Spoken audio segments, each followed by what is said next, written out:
you brought me in this. You remember last week I was showing you how about the insects and how insects recognize your face, and how insects also know what's going on and all kinds of stuff. Well, here's something here that was just given. A sagebrush plant that is about to be eaten by a grasshopper signals its relatives of the impending danger.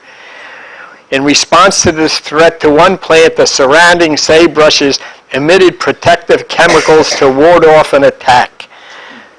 I mean, so here now, if they can recognize your face and you're out mowing the grass, this may be a reason why a lot of people get sick. We had a situation at our house in the garage. There's a vine that grows next to our garage, and there's a window there. Rose bush, and there's a window there, and I guess there's a little crack in the window. One day, the thing came right in the house. It was growing right inside the house. So, I mean, if you had been out cutting that rose bush, you would be afraid that it's coming after you. Now we found out that the ants recognize you. If you kill a fly and it recognizes your face, now it might come back as a mosquito. You've had it. But you know what the funny thing is? All this stuff is true. I guess lately I've been sharing with everybody about the emerald tablets, and I've never had response to anything that I've done as much. And the funny thing with all of this stuff, you can't be sure of anything. I mean, nobody can prove a thing. It's impossible.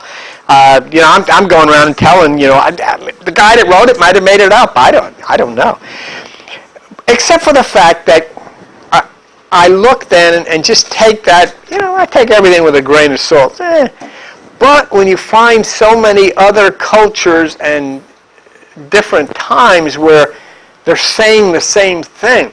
I mean, in the Bible and in Krishna and all these things, there's always stories about things flying through the sky, and regardless of whether people believe in UFOs, what in the world were people thousands of years ago? What inspired them to write about things flying through the sky? So all I can do is try to connect the pieces, the puzzle from cultures and from writings, and then say, well, this seems to match with that. And I've provided you with a lot of sources, and because I like to see credible witnesses, people who can kind of give me a little solid feeling that what I'm saying, has some solid ground upon which it's based, if they have scientific credential. I'm going to introduce you to a guy by the name of Dr. Michael Salla.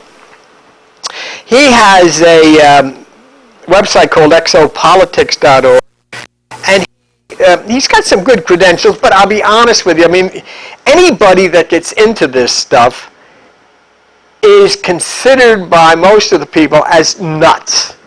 He lied about this, he made this up.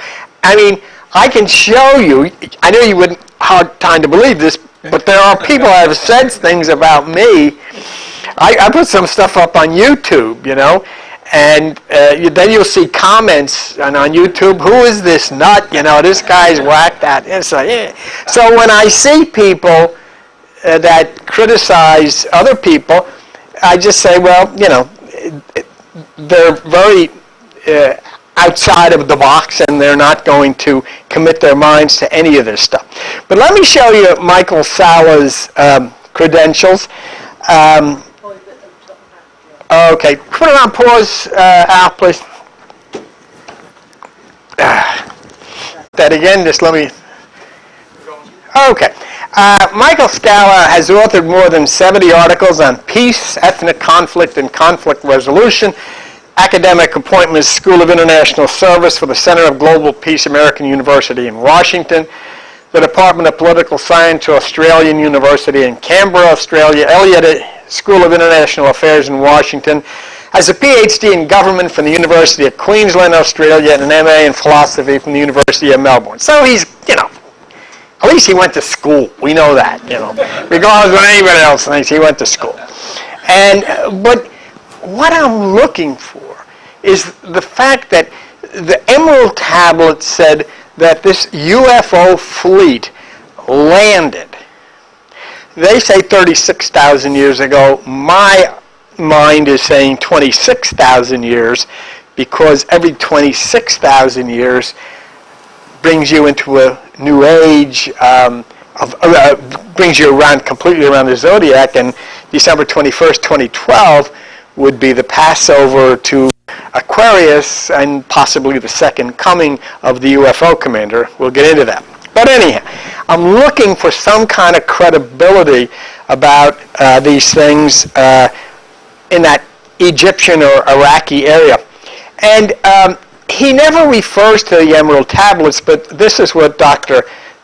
Sala said in his comments here.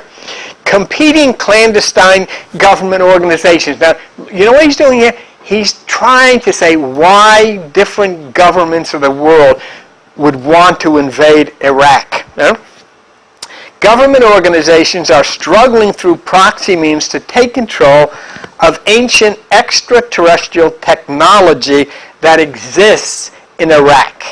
Well, you know, when I saw this, well, you know, this would go right smack to the Emerald Tablet, because that, in that area, Egypt, Iraq, all that stuff, is where this UFO fleet was supposed to have landed.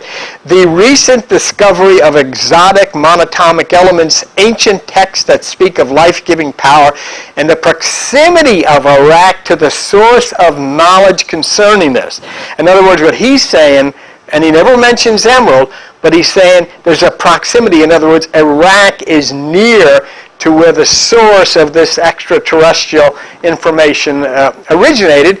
And of course, he's in the same boat with Zecharia Sitchin, who wrote The 12th Planet, who speaks of the force of UFOs. And it provides one possible motive for the invasion and looting of Iraq.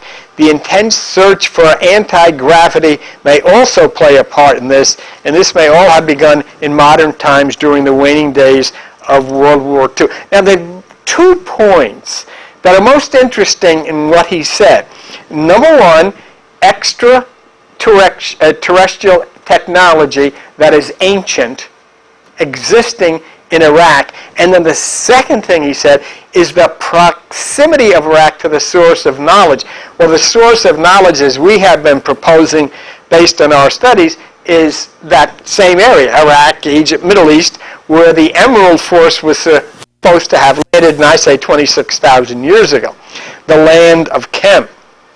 So then, what this means is that this guy with credentials joins with whoever did write that Emerald Tablet, suggesting a UFO invasion of that area many thousands of years ago. And as I said, this one has credentials. So all it is, it doesn't prove, doesn't mean he's right, doesn't mean the other guy's right. All it does is give you another source of a credible witness with a background to talk about this UFO activity and invasion of the Earth in that area. Now, I've received numerous emails concerning the Emerald Tablet series, which we have been doing. One in particular, there's 2 here on this next slide I'm going to share in a minute. One comes from a guy named Lenny, who's Joan and I remember from New York. He's a kind of Jackie Gleason type bus driver in New York, and he used to come to all of our meetings. He wrote one, and then there's somebody else here by the name of Gloria, not Gloria, but anyhow, let me just give you an idea what these people, how this information struck them. Lenny says, the last DVD about the Emerald Stone was the greatest thing I ever saw. I consider myself very lucky to be shown this type of format. And then Gloria here said, Bill, this is indeed your magnum opus, referring to the Emerald Tablets, Thoth, and Jesus. So, you know, it has struck a lot of nerves, because we've touched on so many things. We've connected it. We've definitely connected it to the Mayans. We've connected the UFO to the Mayans. We've connected the UFOs to the Bible. We've connected the same group to Krishna and Hindus. We've connected them to the Kabbalah. And we've connected it to Jesus himself. So, you know, it's been very, very interesting. I'll show you what I placed on the home page of the website last week. And it's no longer a question of, this is terrible to say this and all this kind. It's a question now that you have to give a deep thought to. Let me show you. This is what it looked like. It says here, was the real Jesus this one from 2,000 years ago? Or this one from 26,000 years ago? I mean, could it be? Now, the guy in the spacesuit, his name wasn't Jesus.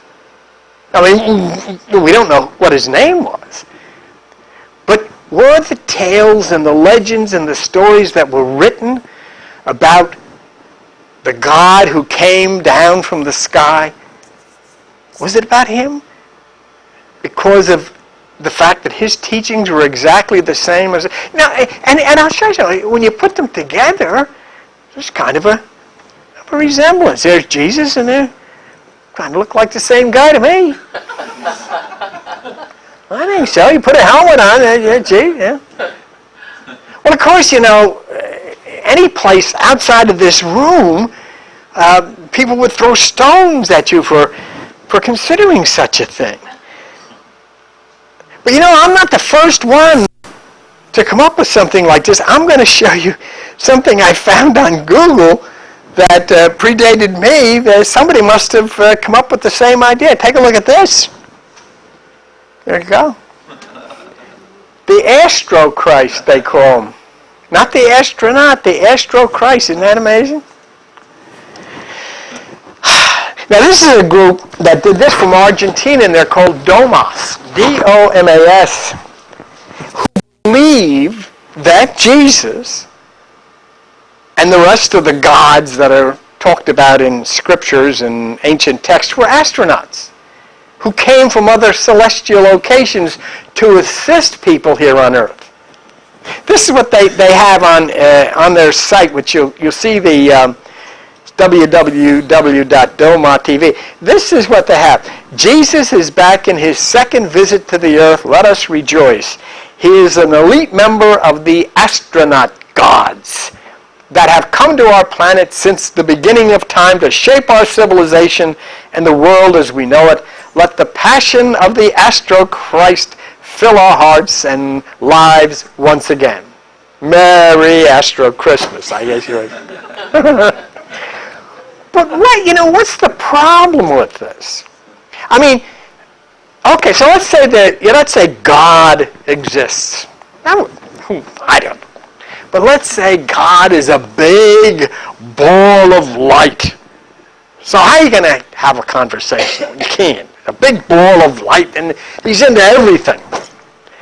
So he says, in his ball of light mind, I will send people to straighten everybody out and all these... So how are they going to get there?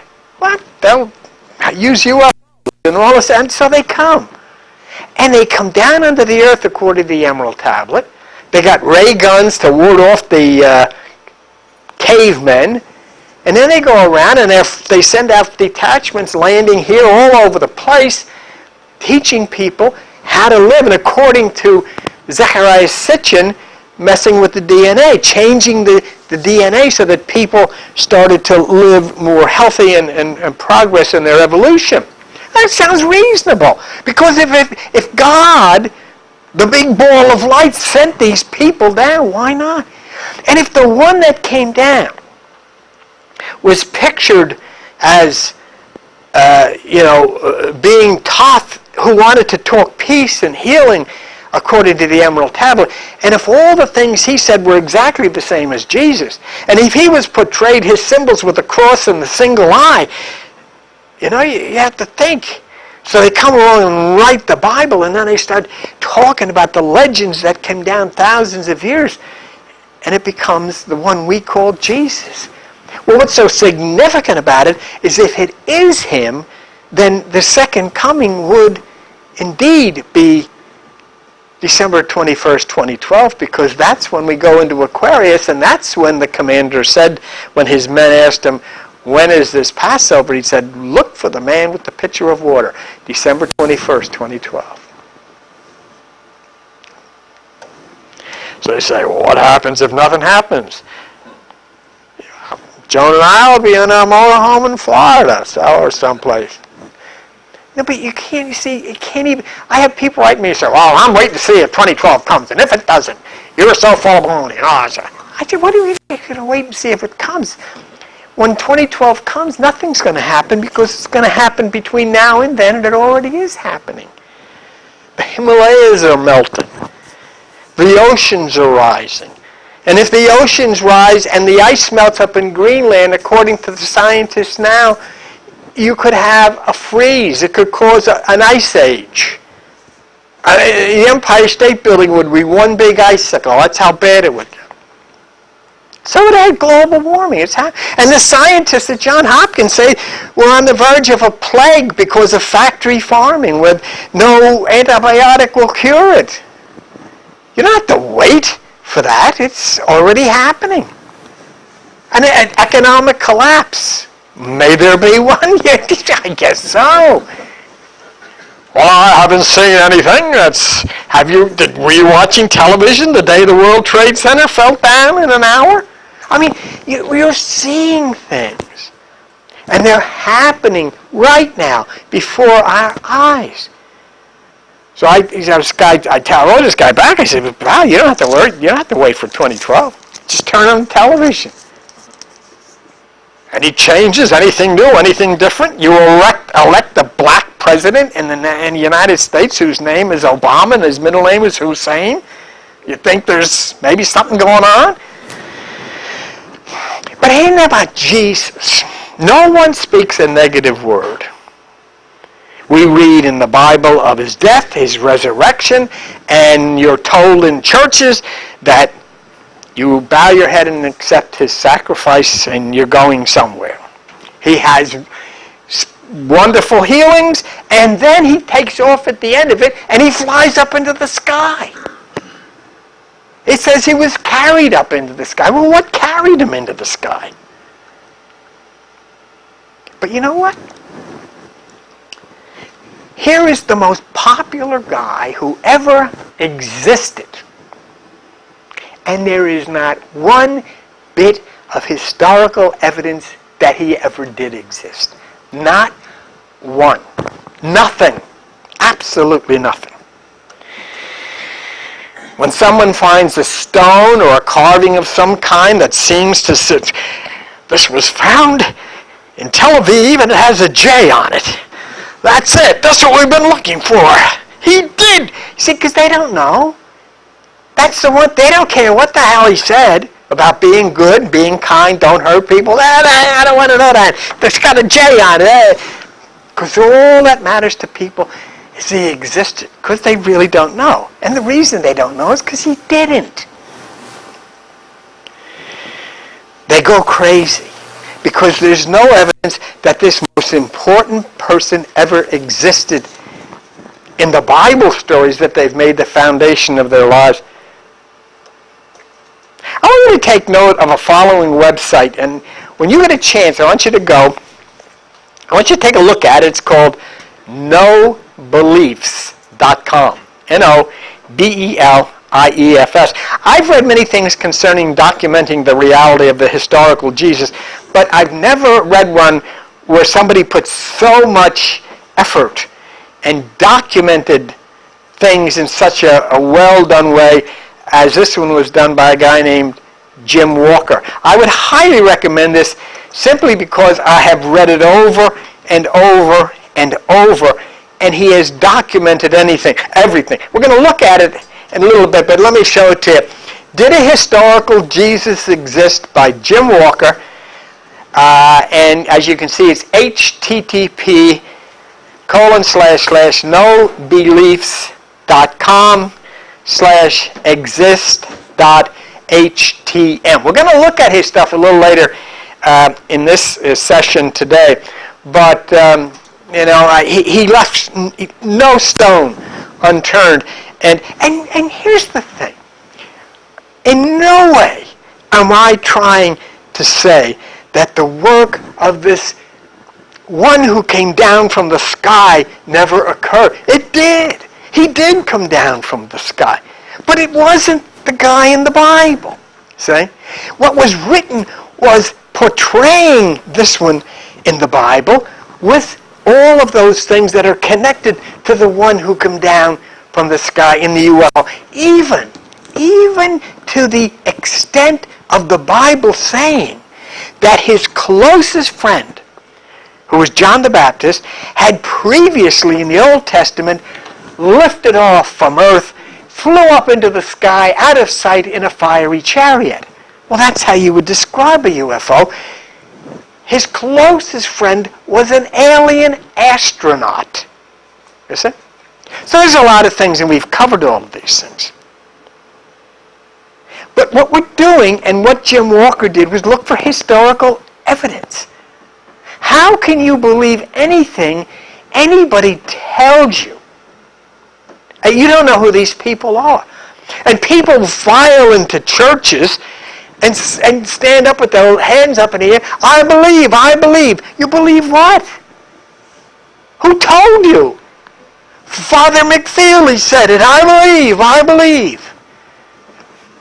Religious people tell you about the historical reality of Jesus because they have an interest in that story.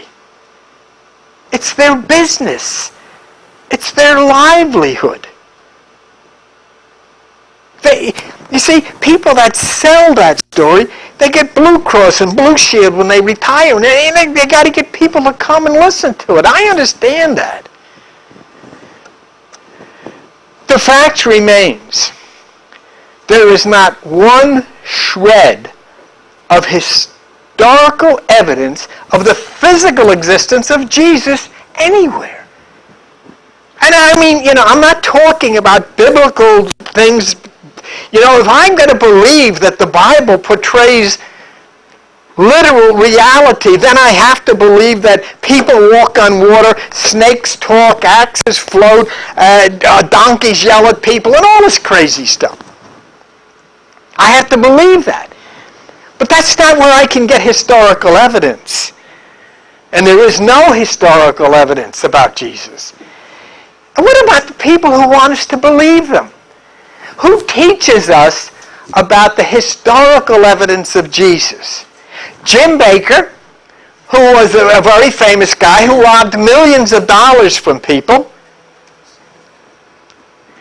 Is it We're fine. Okay. Jim Bakker, who robbed millions of dollars from people.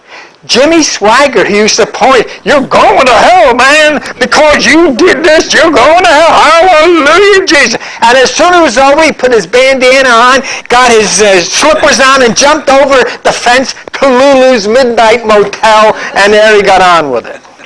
Come on. And these are the people that tell us, you got to believe. His wife couldn't believe him, for God's sakes.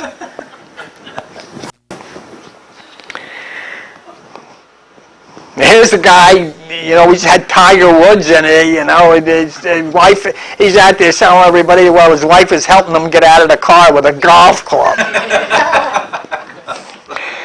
Tiger, she would have been helping you get out of the car with a gun if she could have got her hand on it.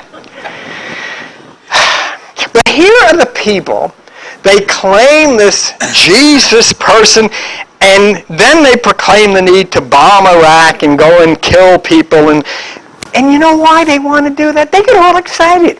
There's a guy on television that he predicts all of these things. And his wife comes on, and like her ears are real low down. And she goes, oh, Jack, it's coming, Jack. Oh, Jack, oh, Jesus, Jack, what's going to happen? Oh, Jack. And it's coming, Rexella. It's coming.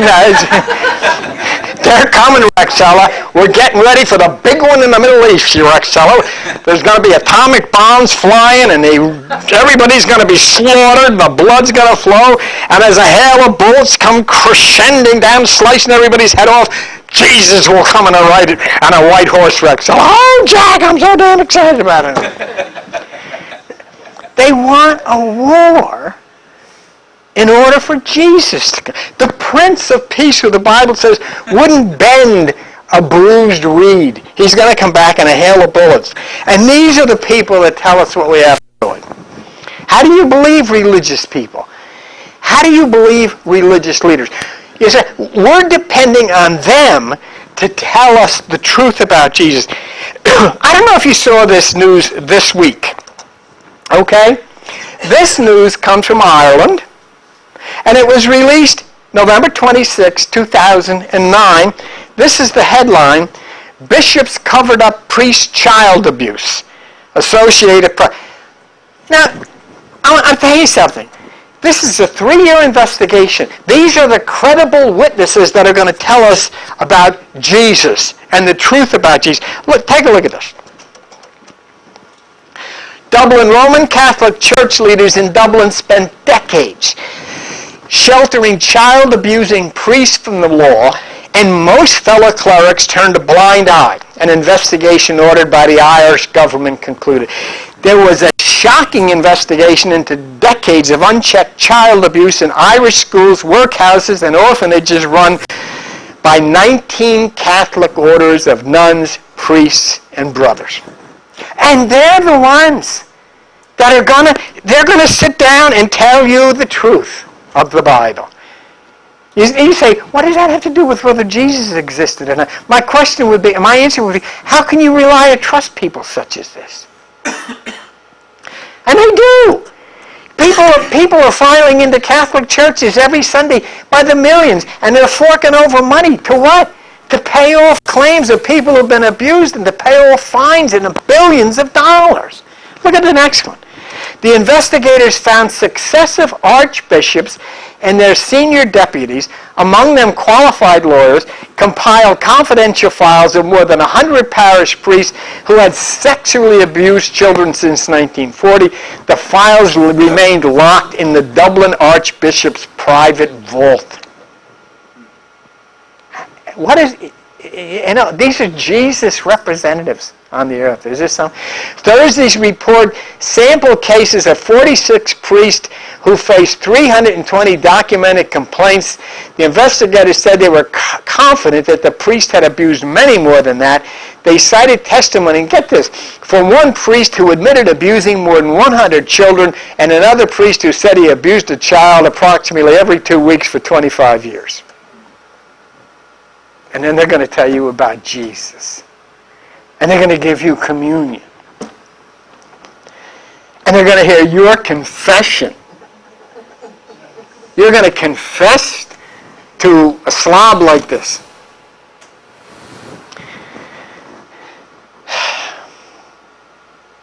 But it's not even so bad. I mean, it's bad. It's ugly as to what these people did. But you know what's even worse?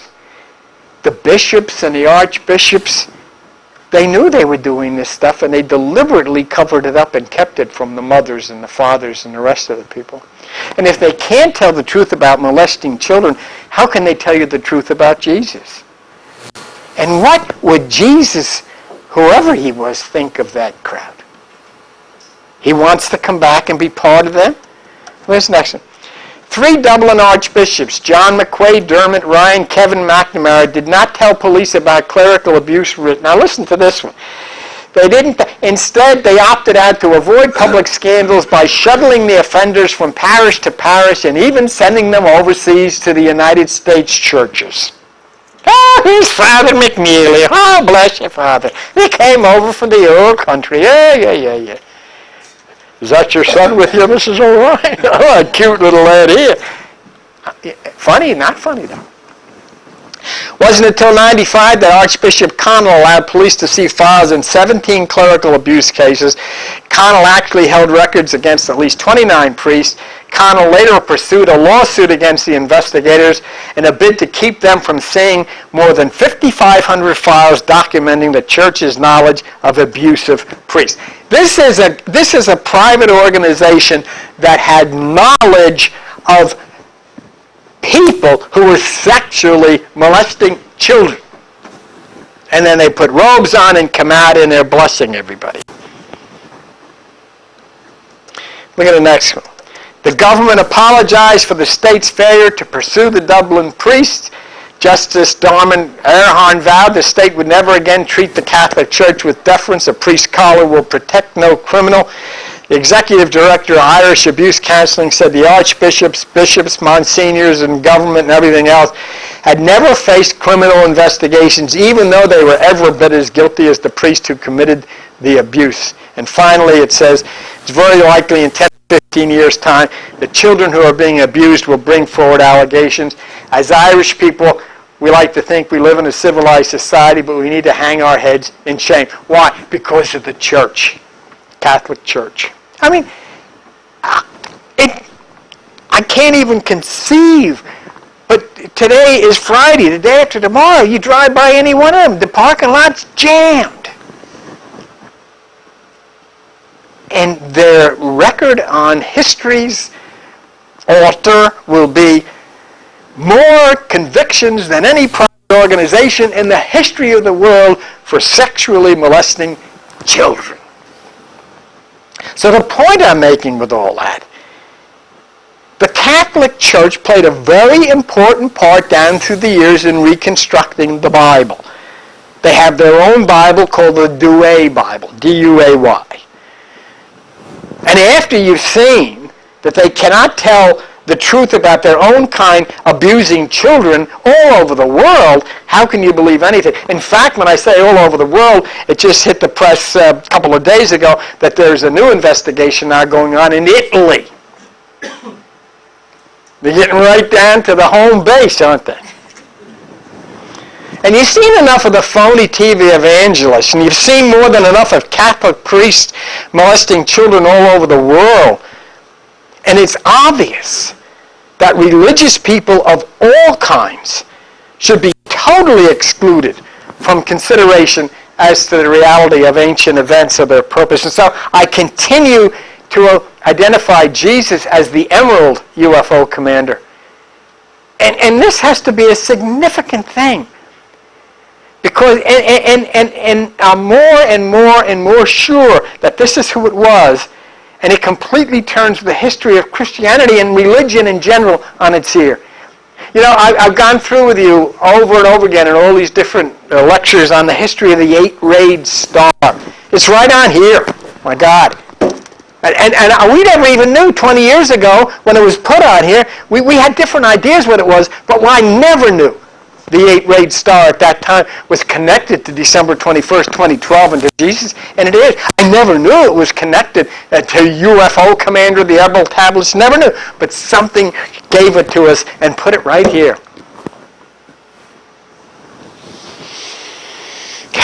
But our last meeting, I showed you how the eight-rayed star was originated with the Sumerians, who, according to Zechariah Sitchin, were involved with the alien UFO forces and who initially came down and did some adjusting on human DNA of the prehistoric people. But then we showed the eight-rayed star connected with the Emerald Force, with the Mayans, the prediction of 2012, with the Brutus, with Nostradamus, with the History channels showing us that on December 21st, 2012, the coming together of the constellations would form an eight-rayed star. And with Jesus, who handed the eight-rayed star to the Gnostics in Egypt. It all connects back to that fleet that landed in the wilderness in the Middle East 26,000 years ago. And we showed the eight-rayed star showing up in numerous cultures, as you'll see it here. Even down to, if you look at the bottom line, in the middle you see a coin with the eight-rayed star, and then over at the very lowest part, to the right corner, you see the star, the eight-rayed star that Jesus gave to the Gnostics. But if you look in the middle row, the third from the left, you see the Sumerian eight-rayed star of Inanna, I-N-A-N-N-A, which is the oldest of the eight-rayed stars aside from the emerald. And we found that the eight-rayed star of Inanna was connected to Venus. Now remember, you gotta understand something. You get somebody, you get this fleet, then they come down, UFOs, and they land in the desert. Okay? And there's nobody around it. They get out of the thing, and then there's a bunch of guys running at it with clubs and spears, and according to the Emerald, these guys pull out ray guns or tasers, and they knock these people down and so forth. Then they get them up, and they're talking to them.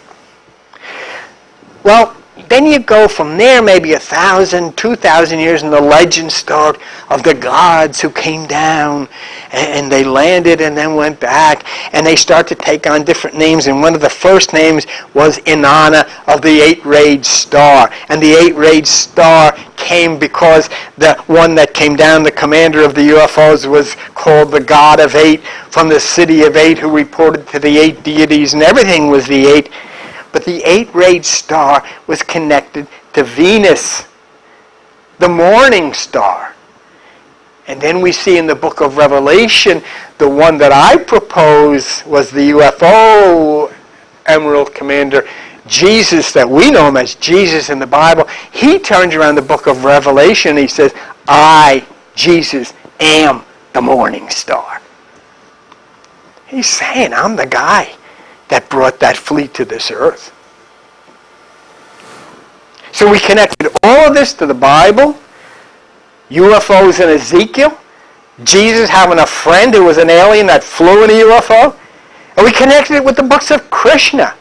I showed you pictures of UFOs identified in the Mahabharata of Krishna, which are identical to the kind that NASA uses to lift off astronauts today. And that was 24,000 years ago in India. I mean, people say, well, these people say they saw a UFO. Well, go in your Bible and they recorded. Go into Krishna. Who the heck gave them the idea thousands of years ago to write about things like that? I want to show you a carving from Samaria, and it comes from Zecharia Sitchin's book, The 12th Planet. Get the book if you want to get a good read on UFOs and aliens who came to this planet and adjusted DNA on people and so forth and so on. But what you're going to see from his book is a very ancient statue of Inanna. Now you look for yourself, and as you look at it, think of the emerald UFO being then described maybe 2,000 or 3,000 years after. Think of all the UFO stuff we've covered, including Pakel Votan, who predicted 2012 being portrayed in a UFO. Think of all these things as we look at the ancient one connected with the eight-rayed star Inanna. This is from page 125 of Zecharia Sitchin's book, The 12th Planet. Take a look at Inanna. You see it? Now, it's probably a little difficult for you to see. You can go on the website once I publish this and you'll be able to look at it. But this is how he describes it. Inanna, who you were looking at, who actually was the commander of the UFO, okay? Remember now, this is a couple thousand years after they had landed. Inanna was also known as Ishtar, of which you celebrate Easter. Okay? And according to Sitchin, the thing about Inanna was that she took far-flung travels, which are mentioned in many ancient texts. Al, you can come back to me here. Maybe Kathy, you can go over, because I wanted to point out a few things on this, okay? Now, many cylinder seals show Inanna with her wings to stress that she flew from place to place. Now, before the liftoff, it said she put on the Shu Gar Ra. The Shu Gar Ra is the helmet. Okay? She would put on a helmet. Then they described pendants on the ears. Okay? Chains of stones around her neck, twin stones on her shoulders, and straps across her chest, and the pala garment around her body. This statue was unearthed by archaeologists in 1934. Okay? Now, Sitchin describes what she is wearing on her head as a helmet. Protruding from the helmet over her ears, Sitchin says, is what appears to be earphones that a pilot would use. In her hand, she holds something cylindrical, but appears to be too thick and heavy to be a vase. He describes two parallel straps run across her chest, holding in place an unusual rectangular box. The box is held tight against the back of her neck. I don't know if you can see it here, but if you see, this box back here is attached to the back of her neck. And it is held with a strap. And the contraption is supported by two large shoulder pads. Okay, from the box, and this is what's interesting. How many times you've seen astronauts? And I mean, you know what they look like. But this is what's interesting. From the box on her neck runs a hose all the way down here, which is the same as the air hose that astronauts use. Okay. Let me find. Yeah, the hose is connected by a circular clasp, and the complete package of instruments were held in place by two sets of straps that crisscross back and forth on her back and chest. And that helmet, okay, is called Shu, S-H-U, Gar, G-A-R, Ra, which literally means that's that which goes far into the universe. So it's a very interesting thing, and Sitchin reaches the conclusion that this was some kind of astronaut. So wait till you tell your friends when it comes April, I know who Easter is. Who is Easter? An astronaut. They say, you must go to Forked River. The 8-rayed star that Jesus, who was 888, according to the Greeks, gave to the Gnostics, represented Inanna, or the morning star. And so this information suggests that this was a portrayal. Now you got to understand, look, here you have the UFO comes down, say 26,000 years ago. Now they're moving around, they're running around, they're doing all of this stuff. And then let's say 2,000 years goes by. You know how long 2,000 years? God. Figure however old you are. And then multiply yourself, say, by 25, 30 times. So it'd be 25 or 30 times you'd have to live this life over again to equal 1,000 years. So figure 2,000 years, and then people start writing and talking about, we heard the legends of that. And so here comes a picture. They carve, well, it looked like this, the helmet and all this stuff. And so people start talking and writing things down and drawing pictures and so forth and so on. So we have an alien or an astronaut portrayed in a very primitive way, somebody who was part of the Emerald UFO Force.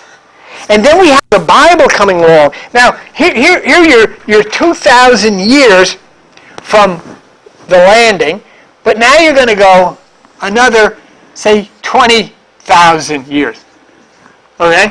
Now, in between all stories, all legends, all over the world, all about this thing, and you wind up here then about 20-some-odd thousand years later, and you get these people who are going to sit down and write the Bible, and their followers are somebody called Hermes Trismegistus, which is this guy. And in this Bible, they write about 888, which is this guy. And they write about a guy who flies up into the sky. And they write about a guy whose closest friend flew up into the sky in a fiery chariot. And they write about a guy who said, I am the morning star, which is this 8-rayed star Inanna. But you see, in order for you to understand where this stuff comes from, so it's not saying that this is Jesus. It certainly wasn't. This is a commander. But the stories of the commander who landed to heal people, to restore people, to give people life, to change people, to direct people. All of these stories be handed down and winds up here. And so, we need to write a story about him, but it's got to equal 888. Can somebody come up with something that equals 888? Well, I don't know. Hey, Charlie, what would you think?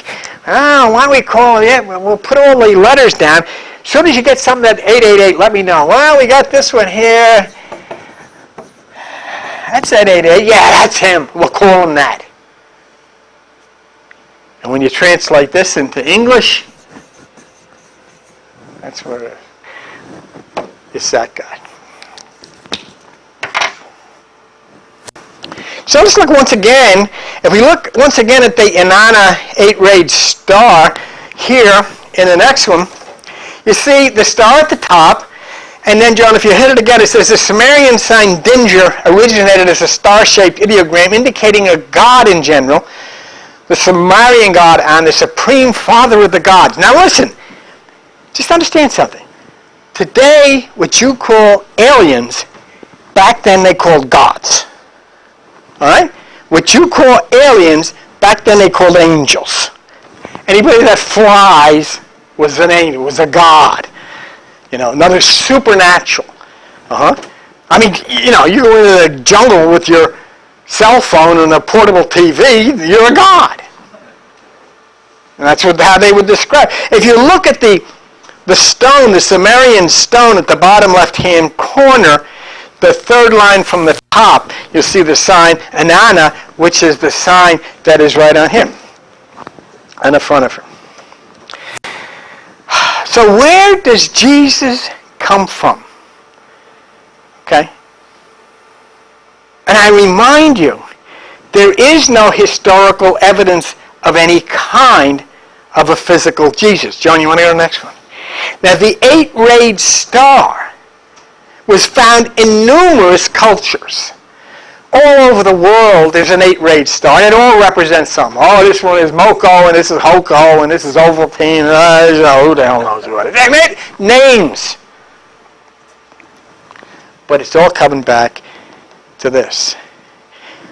Because nobody knows who this was. Inanna? No. Thoth? No. Hermes? No. Nobody knows. They gave it names. They gave it names. So let's go back 26,000 years and consider a fleet of UFOs landing on the Earth in what we now call the Middle East.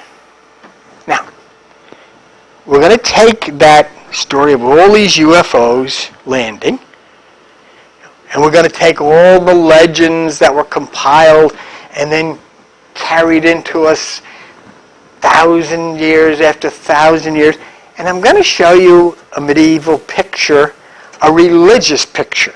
Okay? Look. Take a look at this. After you show it, just let me come over here and show it too. Kathy, you want to come over here?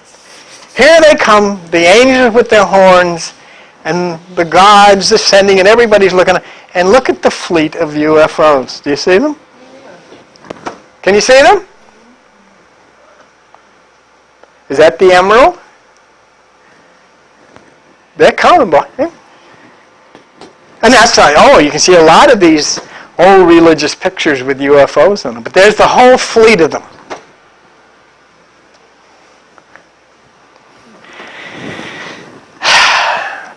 Okay, so let's take a more contemporary look in our next slide at the Emerald Fleet coming to land on planet Earth.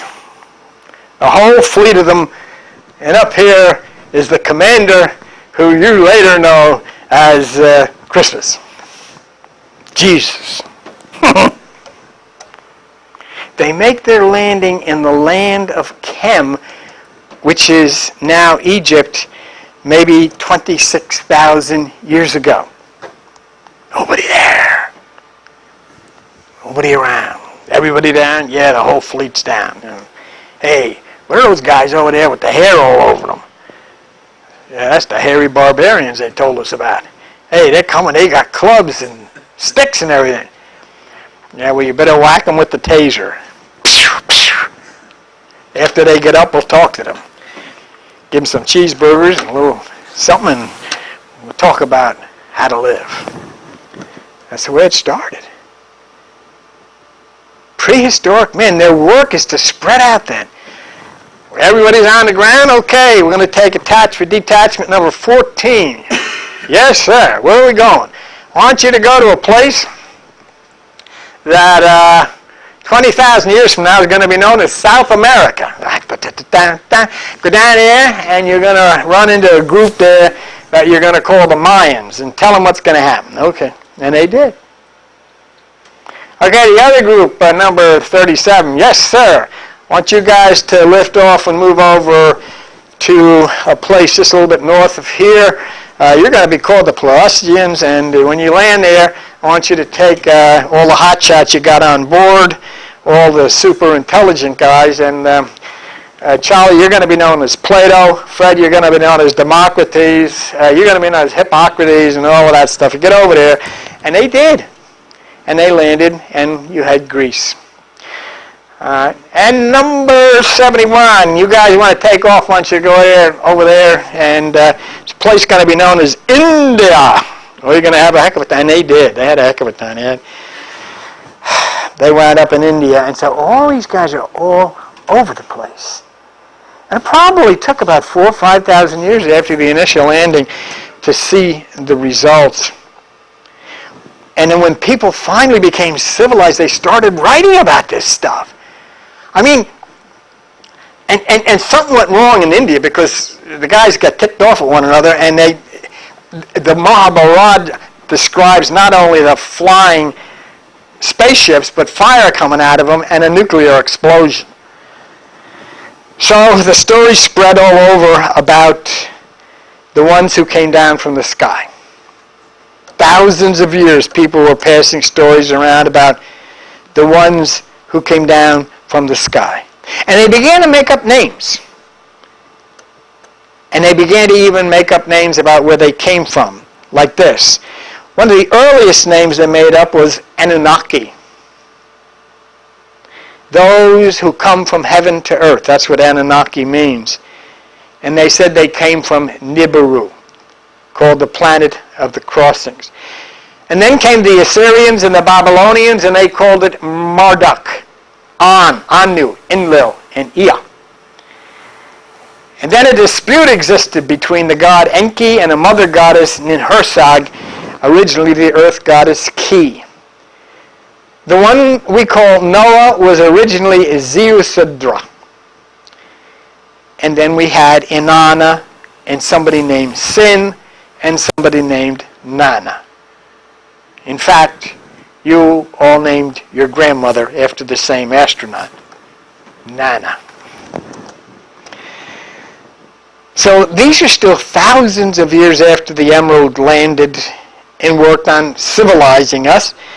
And from here, legends and new identities spread up. As time moved further and further away from the original landing, new names came, such as this. We had Gilgamesh. We had the Zend Avesta. Then we had Horus and Osiris and Perseus and Krishna and Buddha and Thoth and Hermes Trismegistus and Quetzalcoatl and Zeus and Vishnu and Odin and Bacchus and Mercury and Jesus. All names strangely connected to the fleet. So all of these stories sprang from the legends that were handed down for thousands of years from the initial UFO landing. That's where the UFOs in Ezekiel came from. The stories were filled with sky gods. Even in the original, some of the original stories about Thoth and the emerald, it says that he wore an inkhorn on his side. And then you get into the book of Ezekiel, and he says when these things landed on the ground, they all got out with weapons in their hands, and one guy had an inkhorn by him. So it's the same guy. UFOs later then were called chariots of fire that we find in the Bible. And then there was Jesus, who carried the 8-rayed star, whose number was 888, whose friend John had initially been Elijah and left the earth in a UFO. whose 8-rayed star, Jesus, was initially connected with Inanna as the morning star, who in the book of Revelation called himself the morning star, which announces his connection to the emerald UFO. Think of the stories passed down from 30,000 years, all based on myths and legends and things chipped in rocks. And think 20,000 years after the emerald landed, the Hellenists, who were followers of Hermes Trismegistus, who was the commander, sat down to write the tale. And they connected the 888 by coming up with the name Isius, which was Jesus. And they also portrayed him as the morning star, which was the 8-rayed star of the UFO commander. As Jesus says in this slide of Revelation 22:16, I, Jesus, have sent my angel or my astronaut to testify to you. I am the root and offspring of David and the bright and morning star. He's identifying himself as to who he is. See, not that he was there physically, but the writings are identifying. There's talking about, this is the one who came to the world. This is the one who came from the sky. This is the one who brought the reality of healing and peace and love and all of these different things. This was him. He's connected as the same UFO commander. His teachings are exactly the same as the emerald.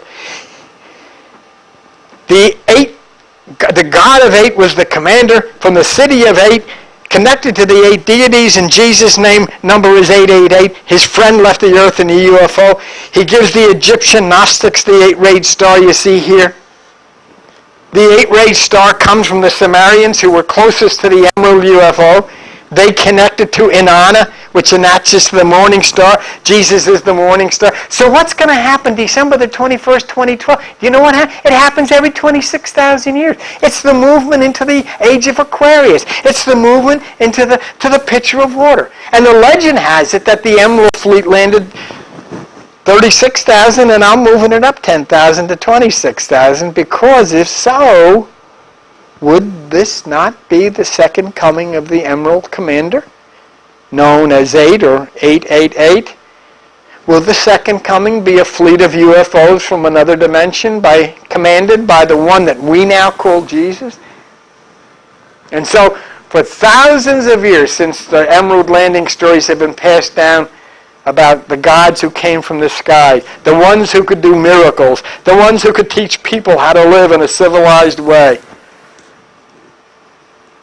Oh, you're in the remote jungle and you got a portable TV and you're talking to the guy and he's got a little cigar and a loincloth on. Yeah, I'll show you something.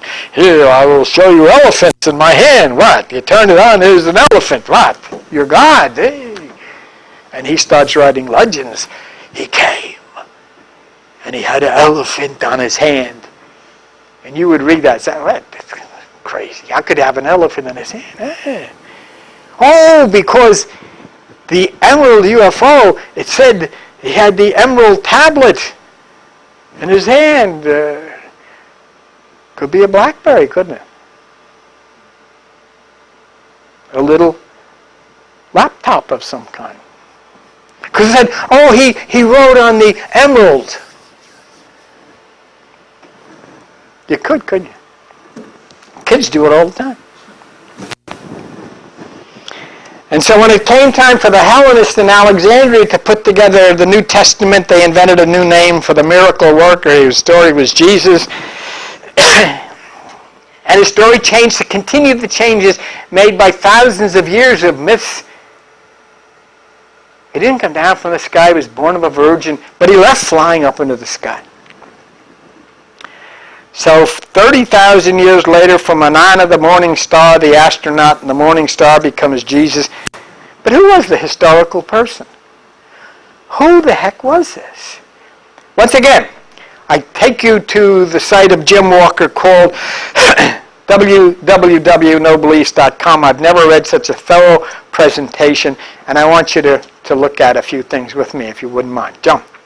Amazingly, Jim Walker says, the question of an actual historical Jesus rarely confronts the religious believer.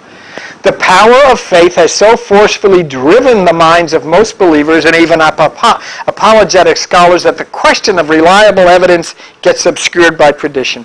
No one has the slightest physical evidence to support a historical Jesus. All claims about Jesus derive from writings of other people.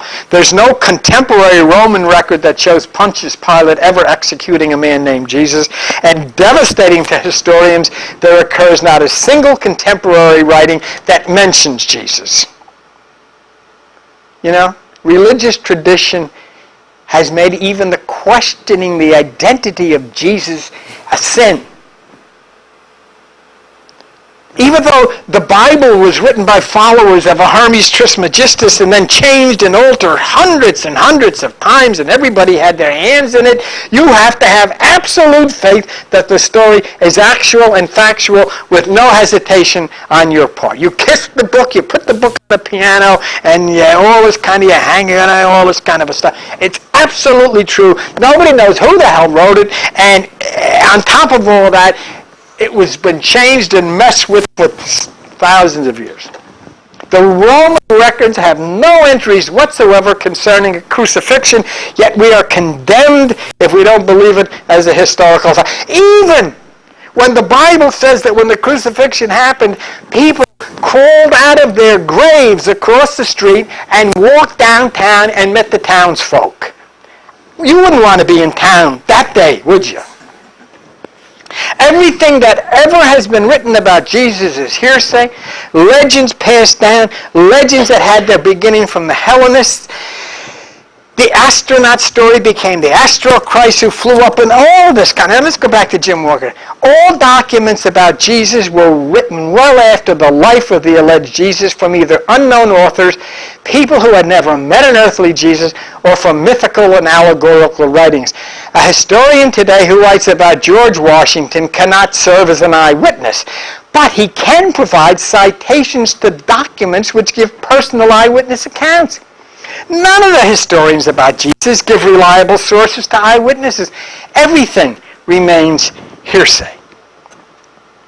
And no one can challenge that. And there's no records. The Bible writers are not historical. No one knows who they were because the first record of them... Now, listen to me real quick. I'm almost done. The first record pops up many years after the story says Jesus flew up into the sky.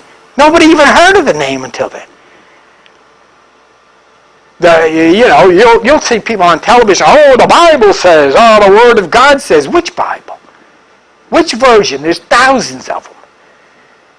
Thousands of them. Oh, I got the Douay version. Oh, I got the new angelological version. Oh, I got the new Hershey version. Oh, I got the new Ovaltine version. Oh, Jesus. And they're all different. But you got to believe them. How many people have entered into that text? How many people have changed things?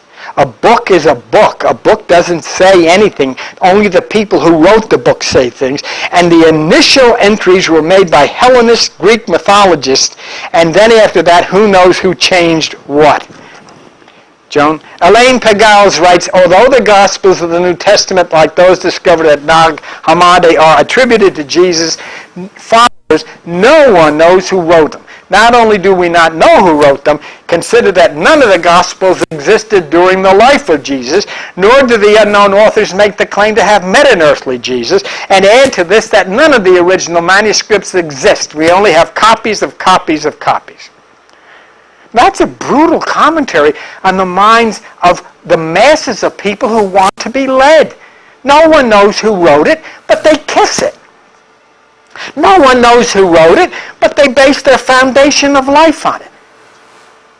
And the parts of the Bible that are supposed to be without doubt weren't even known until years after the story was supposed to have taken place. The Hellenists didn't say it was the New Testament. They simply put together a tale of a sun god who was connected to the ancient tale of the emerald UFO, the god who come down from the sky. Passed down, and passed down. Let's go back to Jim Walker. The consensus of many biblical historians put the dating of the earliest Gospel of Mark sometime after 70 CE. CE means the Christian era. 70.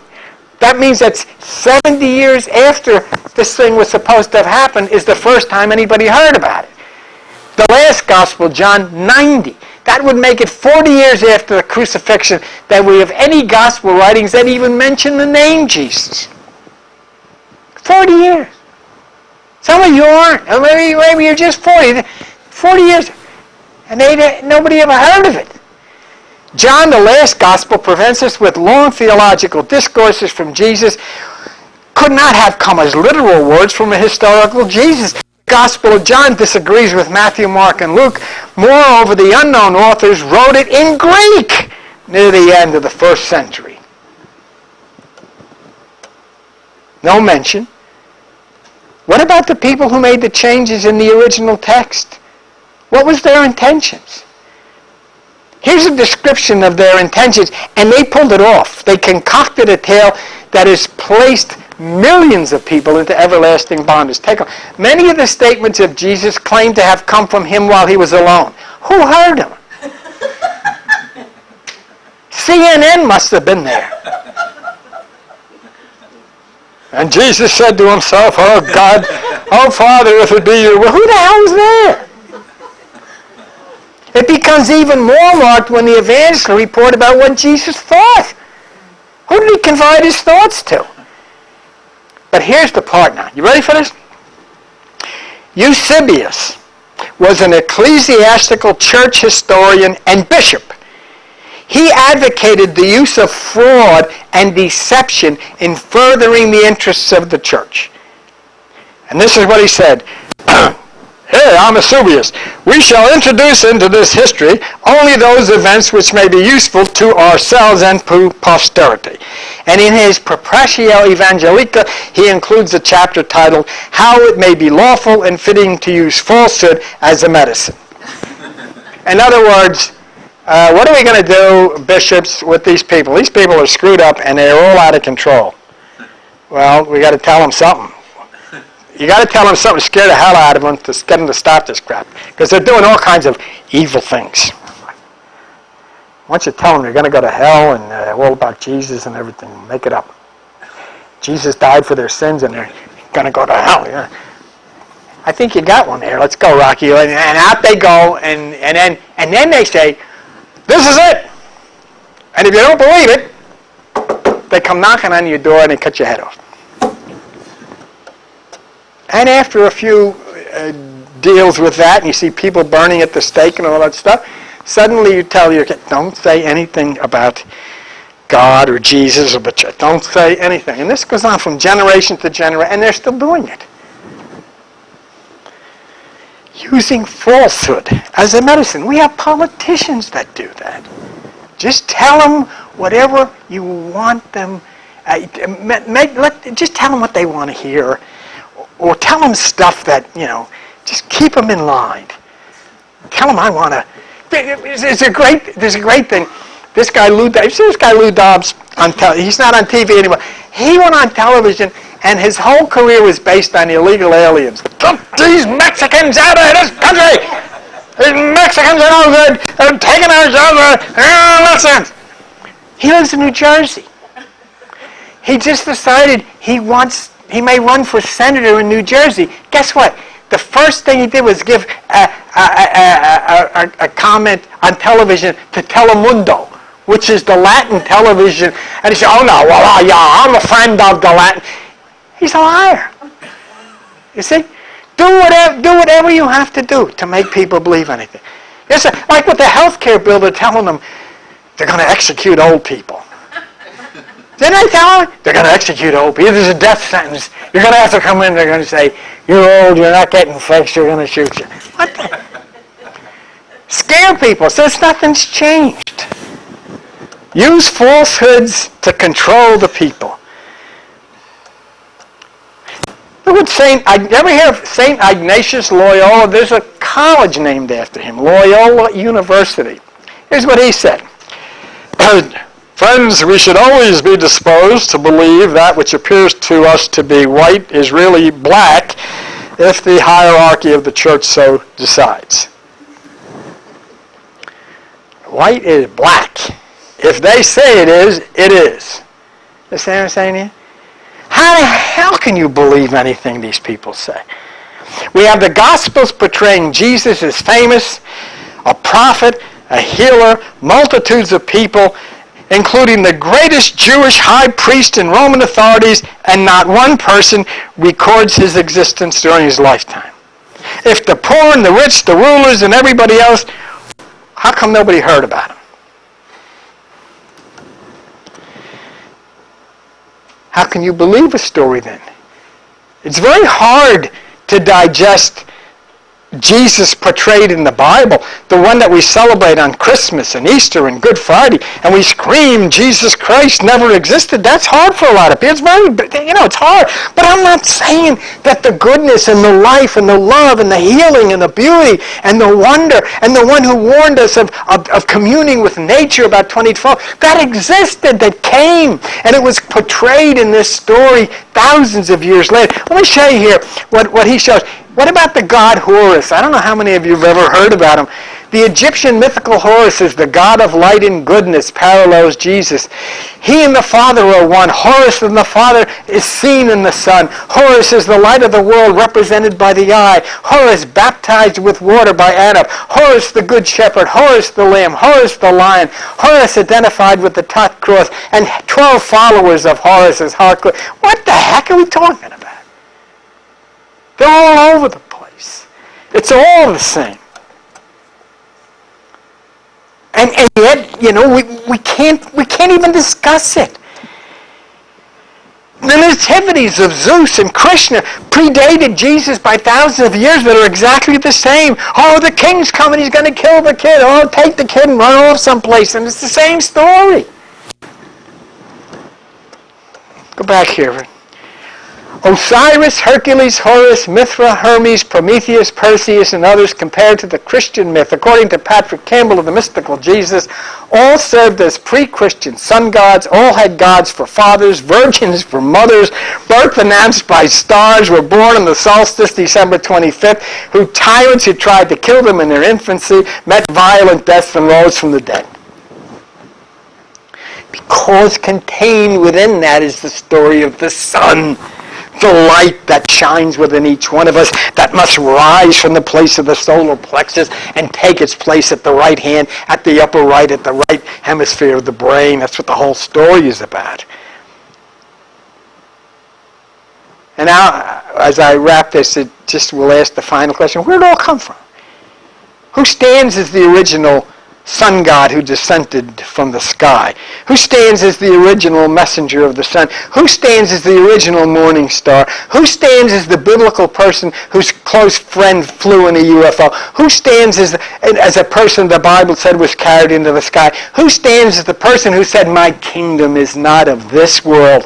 Who stands with the original symbols of the cross and the single eye? Whose number is 888? Whose life duplicates the trajectory of the sun as it moves through the zodiac?